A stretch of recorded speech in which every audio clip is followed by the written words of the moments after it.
Good morning mga kapaglaom niya diriyon sa Central Philippine Adventist College para sa ato ang medical mission because it is the 42nd founding anniversary of Central Philippine Adventist College, our alma mater, and at the same time it's our homecoming.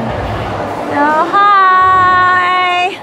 So mo nito mga pharmacia ato mga pharmacist, ato mga volunteers, atong pharmacy department.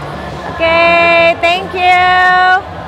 So muna ato ang mga medical doctors on the go.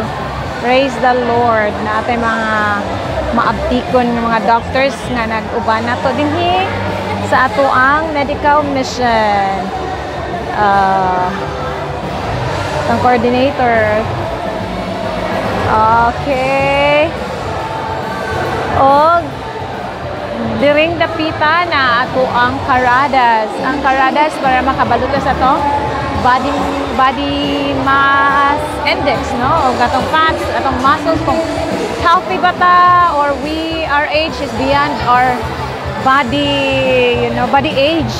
Kanang literal age na to kung 39 ka, tapos imong body age na imo ng 44, so you're older compared to your body age, your actual age, I mean.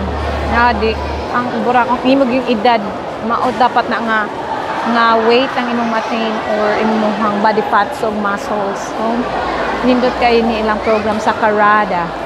Now this is brought to us by the Adventist Medical Center Bacolod.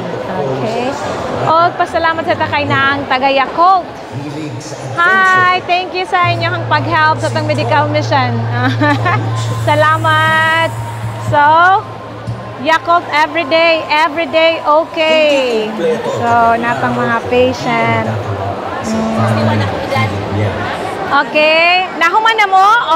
O sa inyong services gihimo? Nagpa-check up tapos na?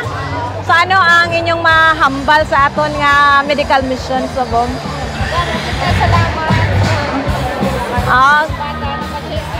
Nagpa-check. Praise the Lord, no? Pasalamat sa Ginoo. So, diri man, tapos na kamo sa serbisyo? Ano ka nagpaibot?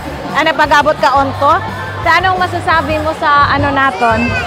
Sa medical mission, sa dental mission?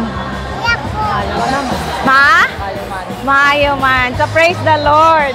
Okay. So, amo ni siya, among si ay mga kapaglaom, no? Si Ma'am Pinili. Sir, pwede ta ka pangayo usog o Yakult. Thank you, sir. Ano ang masasabi mo sa ating medical mission, sir? Damo tao. Damo tao. Salamat gid sa inyong Yakult, ha? Damo ang ma-bless. Opo. Okay.